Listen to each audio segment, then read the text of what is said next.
Bonjour à tous et bienvenue à cette session commune entre la Société française de cardiologie et la Société française de neurovasculaire. Je suis Christophe Leclerc du CHU de Rennes et j'ai le plaisir de modérer cette session avec mon amie bretonne Martine Gillard du CHU de Brest. Le thème de ce symposium est le cardiologue face à l'AVC. Je crois qu'aujourd'hui, dans toutes nos structures de soins, nous avons de plus en plus de RCP entre neurologues et cardiologues, car nous avons beaucoup de patients communs et nous avons beaucoup de décisions à prendre en commun, aussi bien sur la stratégie thérapeutique que sur le choix des différents traitements, qu'ils soient médicamenteux ou interventionnels. Donc nous allons commencer tout de suite ce symposium et je vais laisser la parole à Nadia Banyones-Iglesias de la Fondation Rothschild, qui va nous parler du bilan vasculaire à réaliser après un AVC. Bonjour à tous, très heureuse de participer à cette e-session commune SFNV-SFC sur le thème « Le cardiologue face à l'AVC, quel bilan cardiovasculaire ?» Je rajouterai 7 minutes chrono, un vrai challenge. Je n'ai pas de conflit d'intérêt. Voici les items que j'ai choisi d'aborder. Le thème ESUS, la recherche de l'AFA, la cardiomyopathie atriale et le foramen ovale perméable. Souvenons-nous que 20% de la totalité des accidents ischémiques cérébraux sont cardio-emboliques, avec 30% supplémentaires cryptogéniques. Et souvenons-nous également que la fibrillation atriale représente 20 à 30% de la totalité des accidents ischémiques cérébraux et 10% des cryptogéniques. Alors, qu'allons-nous rechercher ? Nous allons rechercher ces fameuses potentielles sources cardiaques d'embolie, dont nous connaissons tous la classification, en sources cardiaques majeures, au premier rang desquelles la fibrillation atriale, et en sources cardiaques mineures, parmi lesquelles le foramen ovale perméable, dont nous reparlerons. Ce fameux concept ESUS a été introduit en 2014 pour sélectionner une population de patients dont l'accident ischémique cérébral est très suspect d'être lié à une fibrillation atriale non documentée. De ce fait, l'anticoagulation chez ces patients devait apporter un bénéfice versus traitement antiagrégant plaquettaire, ce qui n'a pas été confirmé par les études Navigate-ESUS et Respect-ESUS. De ce fait, nous ne pouvons pas faire l'économie de rechercher la fibrillation atriale chez nos patients avec accident ischémique cérébral. Et comme l'ont montré les études, plus longtemps on enregistre, quel que soit le mode d'enregistrement, plus on documentera de fibrillation atriale, comme ici dans EMBRACE. Plus la durée de l'enregistrement était importante, plus on documentait de fibrillation atriale. C'était la même chose dans CRYSTAL-AF, avec un sous-groupe de patients suivis jusqu'à 36 mois, 3 ans après l'accident ischémique cérébral, avec documentation de 30% de fibrillation atriale, et pareil dans FIND-AF. De ce fait, les nouvelles recommandations préconisent la recherche ou l'enregistrement, le monitoring du rythme cardiaque chez tous les patients pour une durée de 24 à 72 heures. Et chez des patients sélectionnés, on va envisager un enregistrement de longue durée, c'est-à-dire holter de longue durée ou même dispositif implantable. Ces patients sont les patients âgés avec facteur de risque cardiovasculaire ou les patients, par exemple, avec un remodelage de l'oreillette gauche, entre autres. Voici les facteurs de remodelage de l'oreillette gauche. En échocardiographie transthoracique, le diamètre de l'oreillette gauche et le diamètre indexé, le volume et le volume indexé, la dysfonction diastolique et le strain longitudinal global de l'oreillette, que nous n'avons pas le temps de détailler ici, mais le diamètre indexé a été utilisé dans l'étude Arcadia en cours. Voici les facteurs de risque en échocardiographie transœsophagienne. Ce sont les facteurs morphologiques de l'auricule gauche, la surface, la morphologie, le contraste spontané et la présence d'un thrombus, mais également les vélocités de vidange de l'auricule gauche. Les vélocités et le contraste spontané ont été utilisés dans l'étude Atticus. Alors, une fibrillation atriale documentée 3 ans après un accident ou 339 jours, comme ici, avant un accident ischémique cérébral, est-elle en relation directe avec l'événement ? Rien n'est moins sûr et c'est pour cela qu'a été introduit le concept de cardiomyopathie atriale qui serait toute atteinte de l'oreillette gauche qui pourrait d'une part entraîner une fibrillation atriale mais d'autre part également des accidents ischémiques cérébraux sans forcément un lien entre fibrillation atriale et accident ischémique cérébral. Cette cardiomyopathie atriale a été définie en 4 stades histologique, d'où la difficulté d'utiliser ce concept, et d'autant plus qu'il y a un overlap, comme vous pouvez le voir, entre les stades et les causes. C'est pour cela que des études supplémentaires sont nécessaires pour que le clinicien sache quoi faire de ce concept. Néanmoins, il a été documenté un remodelage de l'oreillette gauche chez les patients avec accident ischémique cérébral, indépendamment de la fibrillation atriale, en échocardiographie transthoracique comme en IRM cardiaque. Voilà, j'essaye de passer mes diapositives. L'échocardiographie transthoracique et transœsophagienne va nous permettre de rechercher les autres potentielles sources cardiaques d'embolie.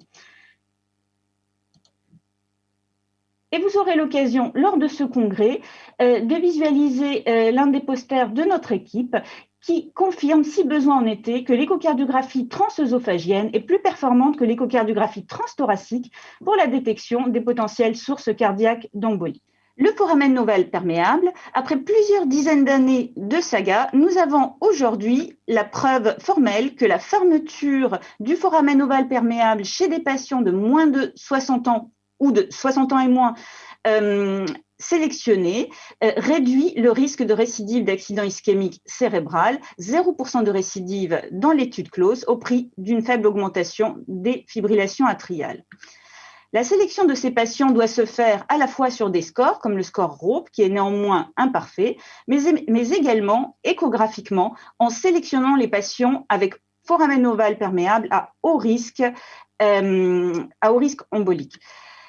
Cette sélection est d'autant plus importante qu'il convient absolument d'éviter ce genre de complications que je vous montre là, qui est un volumineux thrombus sur un dispositif de fermeture du foramen ovale perméable, intervention qui a eu lieu il y a 20 ans. Voici un algorithme qui peut nous aider et en gros, on élimine toutes les causes potentielles d'accident ischémique cérébral, puis on sélectionne les patients sur leur état et leur pronostic afin d'identifier les patients le plus à même de bénéficier de la fermeture. En conclusion, cet algorithme de 2016 me semble tout à fait pertinent encore aujourd'hui devant tout accident ischémique cérébral, examen clinique et interrogatoire, échocardiographie transthoracique et transœsophagienne, enregistrement du rythme cardiaque sur 24 à 72 heures. En cas de négativité, enregistrement prolongé du rythme cardiaque jusqu'à 4 semaines. Et si négativité, dispositif implantable pour enregistrement longue durée et IRM ou scanner cardiaque. Merci de votre attention. Merci beaucoup Nadia d'avoir réalisé ce challenge de couvrir tout ce bilan en quelques minutes.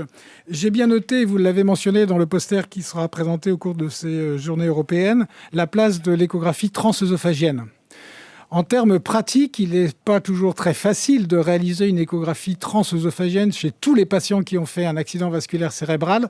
Alors, est-ce que vous pouvez nous donner quelques orientations pour sélectionner les patients qui doivent vraiment bénéficier d'une échographie transœsophagienne? Bonjour, merci beaucoup et merci de cette invitation. En tant que cardiologue travaillant dans un service de neurologie, ce qui est rare, je suis très sensible à cette invitation. Nous essayons de sélectionner les patients pour échographie transœsophagienne lorsque, au terme de cette fameuse première ligne d'exploration, les neurologues n'ont pas trouvé de cause. Donc, il n'y a pas d'atteinte des troncs supraortiques et des artères intracrâniennes. Il n'y a pas d'anomalie hématologique. L'échocardiographie transthoracique n'a pas documenté, par exemple, de thrombus intracardiaque ou de dysfonction systolique ventriculaire gauche sévère. On n'a pas de fibrillation auriculaire lors du premier monitoring. À ce moment-là, très rapidement, dans les 48 heures, nous pratiquons une échocardiographie transœsophagienne. Merci beaucoup Nadia pour ce brillant exposé. Alors une question, on voit qu'apparaît ce nouveau concept de cardiopathie atriale et qui est, semble-t-il, difficile à mettre en évidence. Alors comment vous l'identifiez? Est-ce que vous utilisez l'IRM pour rechercher des éléments particuliers? Quels sont vos conseils pour nous guider? Alors, dans un premier temps, idéalement, ce qui est accessible aux cardiologues, c'est l'imagerie de déformation, donc le strain. Malheureusement, aujourd'hui, on n'a pas encore d'études qui nous expliquent clairement ce qu'on doit faire de ce strain. Donc, on peut, entre guillemets, se faire la main et le mesurer très facilement sur la plupart des machines, mais il nous faudrait des études qui sont en cours, hein, notamment par le docteur Laurie Soula-Dufour à Saint-Antoine, qui nous donneront probablement des éléments supplémentaires rapidement. Mais aujourd'hui, on n'a pas vraiment d'indication pour le clinicien. Pour la recherche, c'est autre chose. L'IRM également peut étudier à la fois la fibrose dans la paroi de l'oreillette gauche et à la fois la déformation. Mais pareil, pour l'instant, on a quelques arguments pour dire que les patients qui font un accident ischémique cérébral, indépendamment de la fibrillation auriculaire, qui n'ont pas de fibrillation auriculaire, ont une dysfonction dans cette imagerie de déformation. Mais par contre, qu'en faire, ça c'est difficile. Merci beaucoup. Merci beaucoup. Donc nous allons passer maintenant la parole au professeur Serge Simsit de Brest et qui va nous parler en fait, est-ce que le concept d'AVC cryptogénique existe-t-il toujours? Serge, à toi. Je remercie la Société française de cardiologie et la Société française neurovasculaire pour cette invitation pour traiter du sujet suivant. Est-ce que les accidents ischémiques cérébraux cryptogéniques existent encore? Voici sur la diapositive suivante mes liens d'intérêt. Avant de parler d'infarctus cryptogénique, il est nécessaire de connaître les classifications les plus utilisées et c'est la classification TOAST. On identifie 3 causes majeures d'accident vasculaire cérébral ischémique, les maladies des gros vaisseaux avec des sténoses supérieures à 50%, les causes cardio-emboliques avec avant tout la fibrillation atriale, et puis les maladies des petits vaisseaux associées à un syndrome lacunaire et une imagerie compatible avec une atteinte des artères perforantes, ces petites artères. Les autres causes sont essentiellement les dissections, et puis on a enfin notre groupe indéterminé dans lequel on trouve les accidents ischémiques cryptogéniques. Alors le problème de cette classification, c'est que le groupe cryptogénique est défini de manière négative, d'une part, et d'autre part, le bilan n'est pas complètement spécifié. C'est pour ça qu'une nouvelle classification a été proposée, qui est ce qu'on appelle un ESUS, ESUS, Embolic Stroke of Undetermined Source, qui constitue environ 25% de l'ensemble des accidents ischémiques cryptogéniques.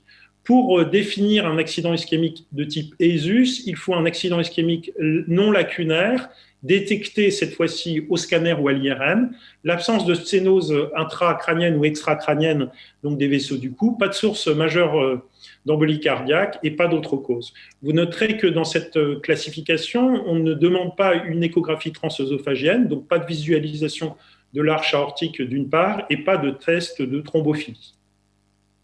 Quelles sont les pistes concernant les ESUS? Il y a les FOP avec ou sans les anévrismes du septum interatrial, il y a les fibrillations atriales silencieuses, il y a l'athérome complexe de l'arche aortique, et enfin les autres causes, en particulier les sténoses de moins de 50%, la fibrose atriale et carotide web. La saga des FOP est particulièrement intéressante puisque ce groupe de patients a d'abord été classé comme un infarctus de cause indéterminée dans les années 89 et puis grâce à des classifications de plus en plus précises, on a pu avoir des groupes homogènes et ainsi aboutir à 3 études positives en 2017 de la fermeture du foramen ovale perméable comparé à un traitement médical. Et donc il a fallu finalement 30 ans pour arriver à sortir le groupe PFO chez les patients de moins de 60 ans du groupe indéterminé et pour arriver à identifier une cause déterminée. La question qui se pose maintenant, c'est ce qu'il en est lorsqu'on trouve un foramen ovale perméable chez des patients de plus de 60 ans. Cette méta-régression montre bien que le risque de récidive augmente avec l'âge, et en particulier au-dessus de 60 ans. Et donc, le foramen ovale perméable est peut-être, après 60 ans, aussi une cause d'accident ischémique cérébral. On s'est aperçu que la fibrillation atriale silencieuse est certes très importante dans les ESUS, puisqu'on détecte, par exemple dans l'étude Embrace, lors d'un enregistrement prolongé de 30 jours, 15% de fibrillation atriale et 30% dans l'étude Crystal AF à 3 ans. On note aussi que moins de 20% des patients ont un trouble du rythme avant un accident vasculaire cérébral. Tout ceci suggère que la relation causale entre fibrillation atriale et accident ischémique cardio-embolique n'est pas si clair, ce qui a fait déboucher, a donné un nouveau concept qu'on appelle le concept de cardiomyopathie atriale. Les cardiomyopathies atriales sont en rapport avec de nombreux facteurs qui pourraient jouer un rôle dans le développement d'une cardiomyopathie atriale. Des facteurs génétiques, des facteurs de risque vasculaire et d'autres facteurs qui conduirait donc à cette cardiomyopathie atriale dont on a plusieurs marqueurs. Une dysfonction atriale mécanique visible en échographie cardiaque, une dysfonction électrique, c'est la fibrillation atriale, mais aussi des anomalies de la paroi, la fibrose atriale et une hypercoagulabilité.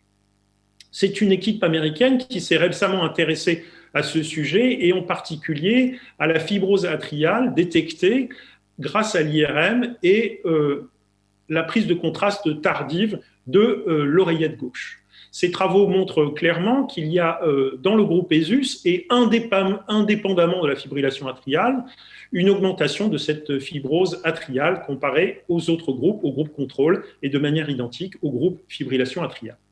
Finalement, on voit bien qu'il y a un groupe hétérogène qui est constitué du groupe ESUS, qui finalement a plusieurs caractéristiques. On peut parfois trouver un foramen ovale perméable chez un sujet de moins 60 ans. On peut identifier une fibrillation atriale lors d'un enregistrement prolongé. On peut identifier une sténose, une athérosclérose avec une sténose de moins de 50% ou d'autres situations.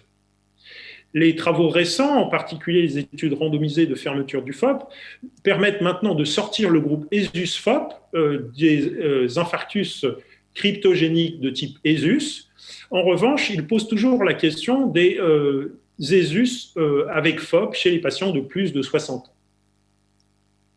En conclusion, il est possible de dire que les accidents vasculaires cérébraux cryptogéniques étaient définis négativement et qu'il faut maintenant les classer en groupe ESUS.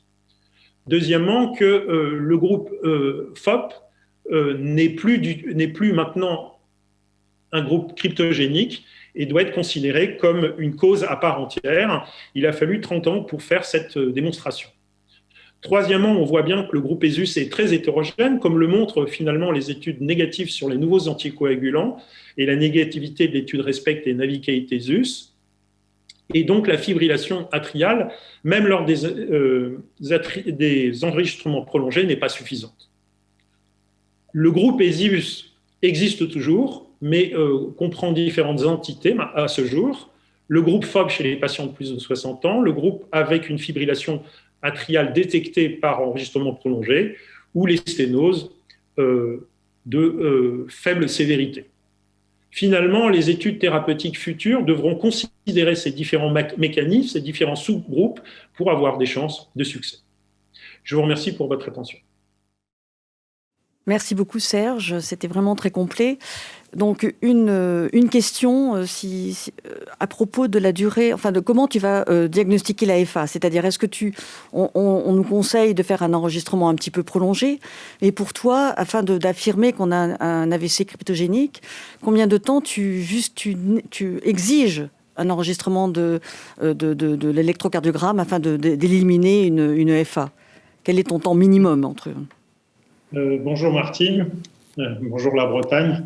Juste un petit mot. Oui, en fait, de manière systématique, ce que l'on fait, c'est un enregistrement, on fait un Holter de 24 heures lorsque le malade passe en unité de soins intensifs neurovasculaires. Après, probablement, l'âge joue un rôle. Plus le sujet sera âgé, plus on va considérer un enregistrement prolongé. Chez un jeune de 30 ans qui a un foramen ovale perméable, on va pas forcément faire un enregistrement très prolongé. En revanche, plus l'âge va avancer, plus on va au moins demander des enregistrements d'abord non invasifs de type spider flash ou enregistrement de 3 semaines à 4 semaines.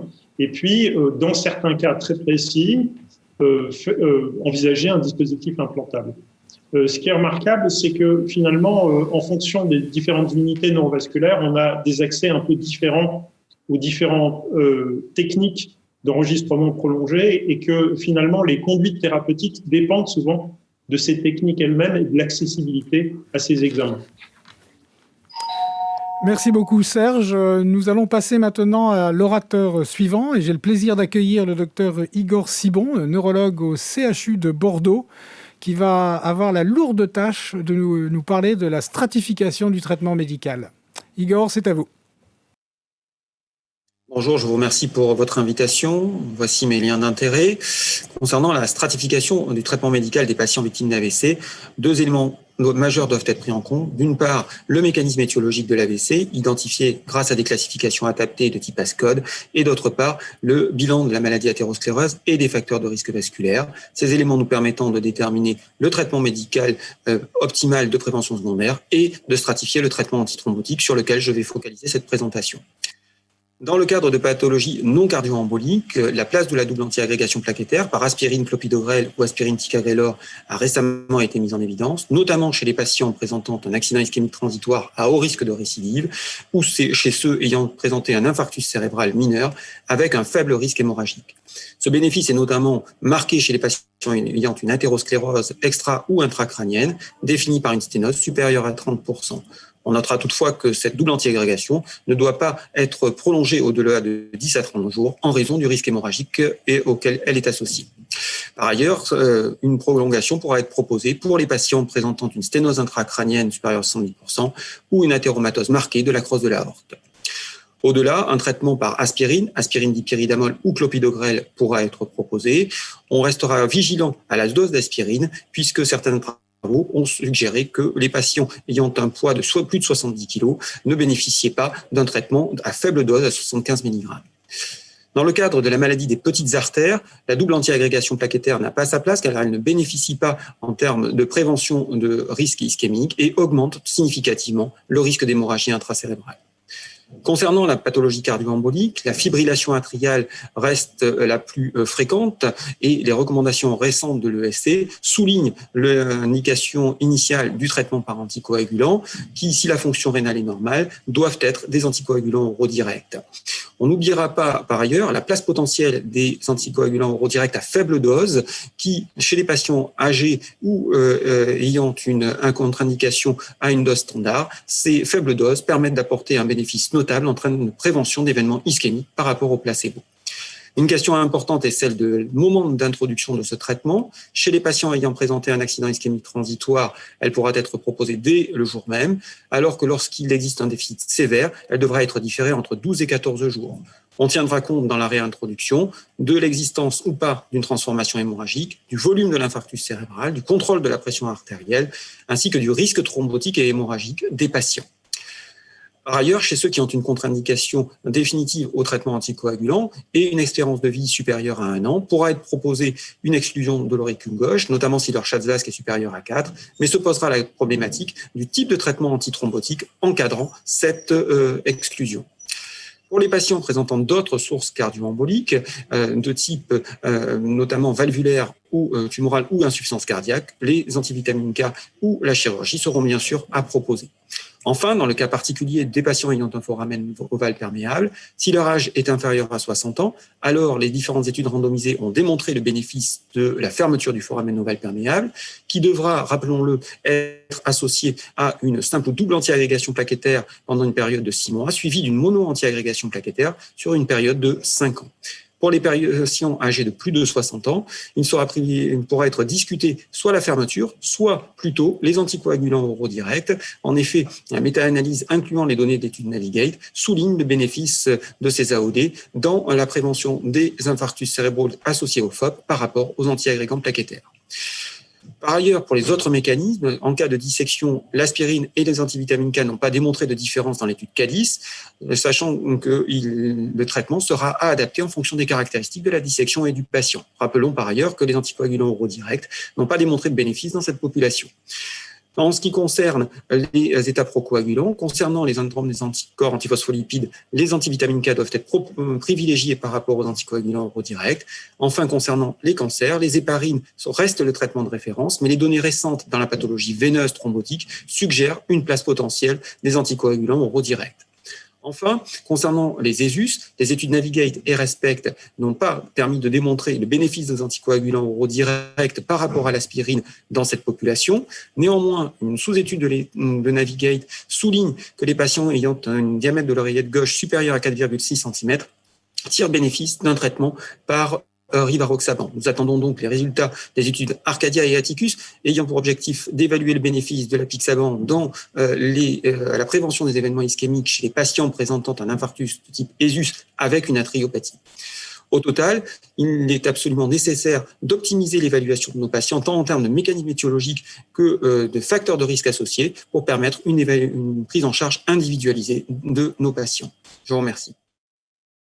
Merci beaucoup Igor, et j'aime beaucoup votre conclusion qui souligne l'importance de la prise en charge multidisciplinaire de nos patients qui présentent un accident vasculaire cérébral et la nécessité de discussions importantes entre cardiologues et neurologues. Dans votre topo, j'étais interpellé sur vos commentaires sur l'aspirine à faible dose. Vous avez dit que 75 mg pour les patients de plus de 70 kg, c'était peut-être pas assez. Alors, quelle est la dose que vous recommandez ? C'est vrai qu'on voit là une petite différence de pratique entre neurologues et cardiologues. Les neurologues ont fréquemment l'habitude d'utiliser l'aspirine à 100-160 mg, alors qu'on voit effectivement dans la population cardiologique beaucoup de patients traités par du 75 mg. En fait, les données, elles sont observationnelles, elles émanent d'une étude de Roswell publiée il y a maintenant 2 ans, mais sont quand même assez intrigantes et suggèrent qu'effectivement, les patients qui ont un poids de moins de 70 kg donc, vont tirer bénéfice des petites doses, alors que dès que le poids monte, eh bien, effectivement, on a une perte d'efficacité. Ces données, d'ailleurs, sont récemment confortées par une étude un peu similaire sur la double antiagrégation plaquettaire, une sous-étude de Chance qui montre encore une hétérogénéité en fonction du poids. C'est un point pour nous qui est quand même important. Je pense que chez les patients qui ont un poids qui est plus important, chez les patients qui sont diabétiques, on a des renouvellements plaquettaires qui sont différents et il est possible qu'on ait une certaine résistance plaquettaire qui s'installe et qui pourrait rendre compte d'une partie des accidents vasculaires cérébraux que l'on voit survenir malgré ces traitements avec des faibles doses. Donc, je pense qu'il faut qu'on ait une réflexion et une individualisation là aussi, puisqu'il n'est pas recommandé de faire des tests d'agrégabilité plaquettaire pour juger de l'efficacité. Donc, cette évaluation me semble quand même un élément de réflexion à mener. Merci beaucoup. Nous avons beaucoup de questions sur le chat et l'une des questions, enfin plusieurs questions, sont quand démarrer un traitement anticoagulant chez un patient qui a fait un AVC ? Vous nous avez dit que quand les patients faisaient un AIT, on pouvait démarrer le jour même. Mais est-ce qu'en tant que neurologue, vous avez quelques conseils à nous donner pour débuter le traitement anticoagulant ? Est-ce qu'il y a des AVC qui sont plus à risque d'hémorragie, donc où il faut différer le traitement anticoagulant ? Oui, tout à fait. Effectivement, l'algorithme suggère bien qu'il faut se baser d'abord sur l'aspect clinique, la sévérité clinique du patient. En fait, cette sévérité clinique est le reflet de la taille de l'infarctus cérébral et plus la taille est importante, plus le risque de transformation hémorragique, si on réintroduit trop précocement le traitement, est important. Donc, il faut vraiment tenir compte de la sévérité de l'AVC et effectivement, pour les AVC les plus graves, savoir attendre jusqu'à 12 jours pour réintroduire le traitement. Et puis, pour ceux qui sont de sévérité intermédiaire, eh bien, avant d'introduire ce traitement, il est recommandé de refaire une imagerie cérébrale pour s'assurer qu'il n'y ait pas eu une transformation hémorragique asymptomatique, ce qui n'est pas si rare que ça, loin de là, et ainsi pouvoir introduire ce traitement. Il ne faut pas oublier qu'aujourd'hui, on utilise beaucoup les anticoagulants oraux directs, et donc on n'a plus cette montée en puissance potentielle de l'effet anticoagulant qu'on avait avec les AVK. On est efficace tout de suite, et donc il faut pouvoir se méfier de ces risques de transformation hémorragique. Et dans votre pratique, est-ce que, à partir de quand, à partir de quelle durée de fibrillation atriale, vous décidez de considérer que cette fibrillation atriale peut avoir un rapport avec l'AVC et donc doit être traitée? Alors, je pense que ça peut dépendre en fonction des centres. En tout cas, sur Bordeaux, dès 30 secondes de fibrillation atriale, on considère qu'elle est fortement imputable. Et j'irais même plus loin, hein, quand on fait des holters longue durée et que l'on est sur des enregistrements qui sont très, très courts, même si vous voyez inférieur à 30 secondes, on a quand même souvent tendance à se dire que cette fameuse atriopathie qui a été évoquée depuis tout à l'heure, elle est franchement probablement présente, et même si on n'a pas aujourd'hui de démonstration du bénéfice du traitement de ces patients, c'est quand même souvent notre attitude, et je dirais que c'est encore plus notre attitude si cet accident vasculaire est survenu alors que le patient est déjà sous antiagrégant plaquettaire.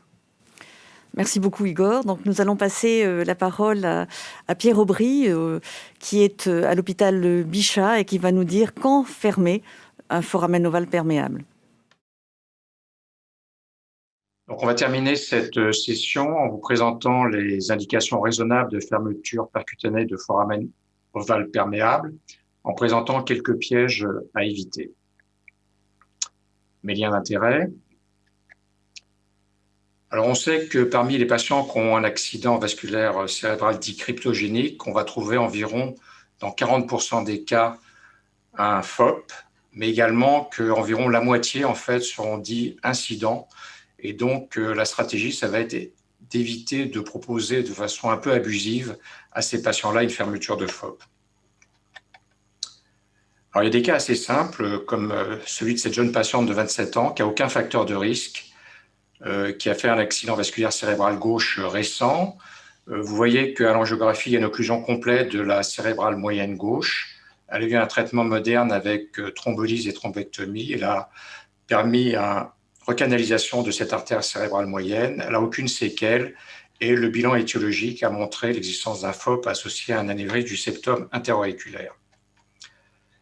Alors, si on calcule le score ROC que vous devez connaître pour cette patiente, il est au maximum, c'est-à-dire à 10 points sur 10, avec une probabilité très élevée en fait, de lien entre l'accident vasculaire cérébral et la présence d'un FOP. Et dans ce cas-là, bien entendu, on va proposer une fermeture percutanée à cette patiente sans trop d'ambiguïté. Alors, les indications ont été rapportées récemment dans un papier d'experts avec des cardiologues et des neurologues français pilotés par le professeur Jean-Louis Mas. Et ils ont retenu comme critère raisonnable pour fermer un FOP les patients qui avaient entre 16 et 60 ans, qui avaient fait un accident vasculaire cérébral assez récent, qui avaient des critères échographiques de FOP large associés à un anévrisme du septum interauriculaire ou avec un diamètre supérieur ou égal à 2 mm. Et bien entendu, le neurologue devait valider en fait l'imputabilité du FOP pour expliquer l'AVC ischémique. Et dans ces cas-là, bien entendu, la fermeture percutanée doit être proposée à ce type de patient. Alors, les critères échographiques, vous les connaissez avec l'ouverture du FOP, l'anévrisme du septum interauriculaire et la quantification du shunt avec l'épreuve de contraste. Un autre cas clinique avec ce patient de 35 ans qui est tabagique, qui consomme beaucoup de cannabis, qui a fait un infarctus, vous voyez, bilatéral thalamique. Le test au cannabis était positif au cours de son hospitalisation. On a trouvé un FOP sans ASIA, mais l'Europe score, vous voyez, est à 7 sur 10, donc assez élevé. En général, on peut proposer une fermeture à ce niveau de score. Alors, je vous rappelle que cette zone thalamique, en fait, est vascularisée habituellement par des vaisseaux issus de l'artère cérébrale postérieure. Mais au cours du staff neurologique, en fait, on a regardé précisément l'anatomie cérébrale et ce patient présentait en fait une variante anatomique avec une artère dite de Percheron qui en fait vascularise les deux zones du thalamus. Donc finalement, le diagnostic a été plutôt celui d'une vasoconstriction prolongée de cette artère liée à la prise de cannabis et la fermeture du FOP n'a pas été retenue. Alors, il y a bien sûr beaucoup de patients en fait, qui ne répondent pas aux critères dont je viens de parler. C'est les patients âgés de plus de 60 ans, parce que vous savez, c'était des patients qui n'étaient pas inclus généralement dans les études randomisées contrôlées, les patients avec un AIT, les patients qui ont une ischémie cérébrale asymptomatique, également les patients pour lesquels on n'a pas des critères classiques de FOP large ou de présence d'un anévrisme du septum interauriculaire. Et puis deux situations qui ne sont pas exceptionnelles où vous avez des patients qui peuvent avoir besoin d'un traitement anticoagulant oral pour une autre raison, ou plus rarement des patients pour lesquels on peut suspecter deux causes potentielles à l'AVC. Et dans ces cas-là, bien entendu, la fermeture de FOP doit être discutée au cas par cas. Alors, pour les patients qui ont besoin d'un traitement anticoagulant oral, en général, il y a deux situations. Soit c'est ce qu'on appelle l'embolie paradoxale, où vous avez un AVC qui a été concomitant soit d'une thrombose veineuse profonde, soit d'une embolie pulmonaire. Et dans ces cas-là, en fait, la fermeture du FOP est généralement proposée à la fin du traitement anticoagulant oral. Et puis, vous avez les patients pour lesquels le bilan a montré un état procoagulant. Et là, c'est important de prendre un avis spécialisé. Et si l'indication en fait, du traitement anticoagulant oral est maintenue au long cours, généralement, on ne proposera pas de fermeture de FOP. Une autre situation, vous voyez ce patient de 53 ans qui avait simplement une dyslipidémie, un accident vasculaire cérébral récent, peu de séquelles et une association FOP-ASIA avec un ROP score qui est assez élevé, également à 7/10.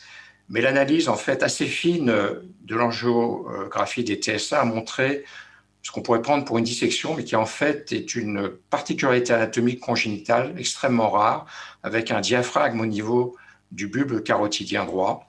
Et vous voyez sur cette angiographie conventionnelle, en fait, une stagnation du produit de contraste à ce niveau-là qui pourrait expliquer une source d'embolie pouvant expliquer l'accident vasculaire cérébral.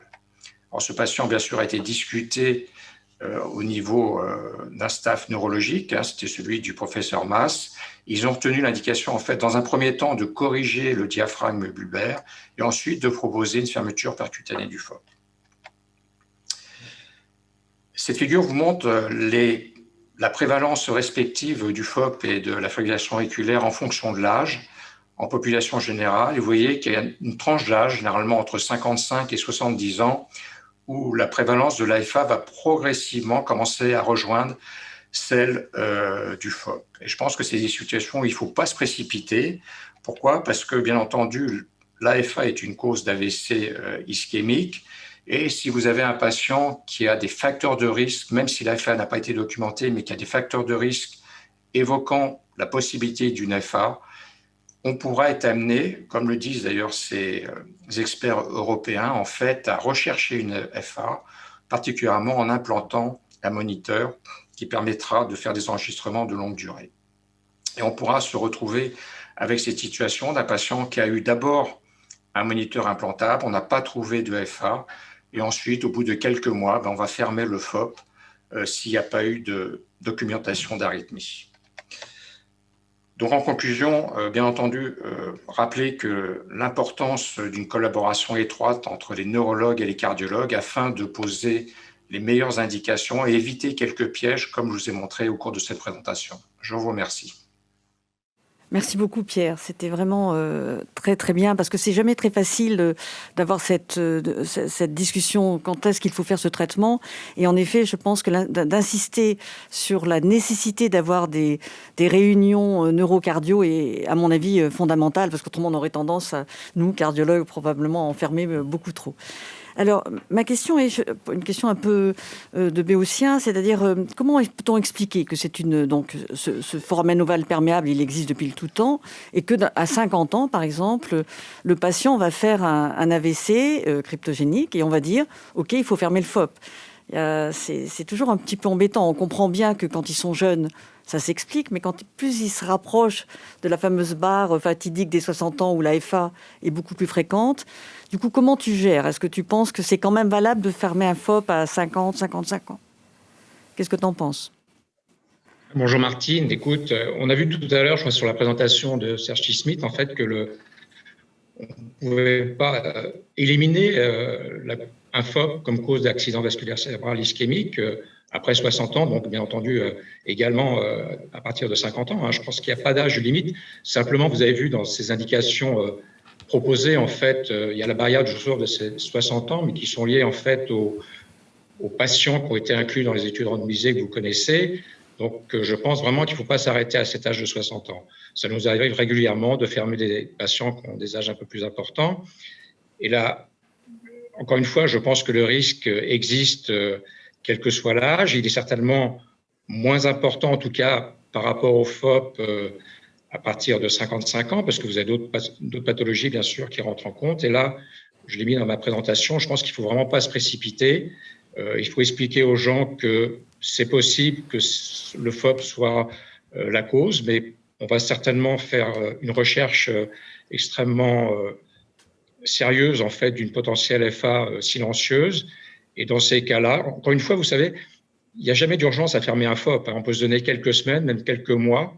Bien sûr, il faut l'expliquer aux patients, il faut leur expliquer que le risque de récidive, il existe, mais qu'il est extrêmement faible en valeur absolue, qu'on va tout faire, bien entendu, pour éviter une récidive, et que si on a un doute ou si on est un petit peu inquiet dans cette période-là, je pense qu'une bonne pratique, par exemple, ce serait de les mettre sous AOD au lieu de les mettre sous antiagrégat plaquettaire, comme le plus souvent chez un sujet jeune. On peut très bien les mettre sous AOD pendant quelques semaines, le temps de compléter tout le bilan. Pierre, j'ai une question pour vous. Imaginons le cas d'un patient, on sait qu'il a un FOP, un anévrisme du septum interatrial, et il présente un épisode de thrombose veineuse proximale. Que faire dans la prise en charge de ce patient? Bien évidemment, on va le mettre sous anticoagulant, mais est-ce qu'il y a une indication à fermer son FOP?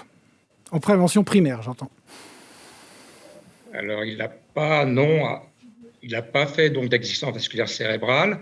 A priori, vous n'avez pas fait de recherche d'IRM ou d'imagerie cérébrale. On peut imaginer que ça a été fait et qu'il n'y a pas d'ischémie cérébrale documentée. Dans ces cas-là, en prévention primaire, il n'y a pas d'indication à fermer son FOP. Il va être protégé par les anticoagulants et donc pas d'indication de fermeture dans ce cadre-là. Par contre, je note bien dans votre intervention que peut-être qu'une IRM systématique, afin de rechercher un accident vasculaire cérébral silencieux, peut être utile chez un patient. Effectivement, il y a des situations, voilà, par exemple, quand on découvre fortuitement, donc on a vu qu'on fait quand même des ETO assez régulièrement, en dehors des bilans d'AVC, et on peut être amené, bien entendu, à découvrir des FOP des fois extrêmement larges. On va faire, je pense, des fois une épreuve de contraste avec des shunts extrêmement importants. C'est des patients qui n'ont jamais eu d'événements neurologiques. En fonction de l'âge, je pense que ça peut être effectivement une bonne pratique, je ne sais pas ce qu'en pensent nos amis neurologues, de demander une IRM cérébrale pour voir si on cherchait éventuellement des séquelles d'AVC ischémique. Et dans ces cas-là, bien entendu, la discussion sera différente sur le plan thérapeutique. Alors, Serge Timsit voulait intervenir. Oui, je voulais dire deux choses. La première chose, c'est que le risque de phlébite et d'embolie pulmonaire augmente avec l'âge. Et donc, c'est un des éléments qu'il faut prendre en compte. Et deuxièmement, en fait, on a fait l'étude avec l'équipe de Francis Coutureau et Dominique Mottier, et puis, bien sûr, nos collègues cardiologues, sur une série de patients ayant une phlébite et une embolie pulmonaire. Et on leur a fait systématiquement une IRM, et on a bien montré que les patients qui avaient un foramen ovale perméable avaient beaucoup plus fréquemment, finalement, un accident vasculaire cérébral ou silencieux ou symptomatique. Et donc, je pense que c'est une bonne pratique d'envisager, quand on suspecte une embolie paradoxale, une IRM cérébrale. Malheureusement, nous allons être obligés de clore cette session qui a été vraiment parfaite. Et je pense que ça montre bien l'intérêt qu'on ait une association entre la neurologie et la cardiologie pour traiter ces patients qui ont cet événement grave qui est l'accident vasculaire cérébral. Et donc, je tenais à remercier la Société de neurovasculaire. J'espère que cette session vous a plu, qu'elle vous a permis de répondre à des questionnements qui sont constants dans notre pratique courante. Et je vous remercie énormément pour votre attention. À très bientôt.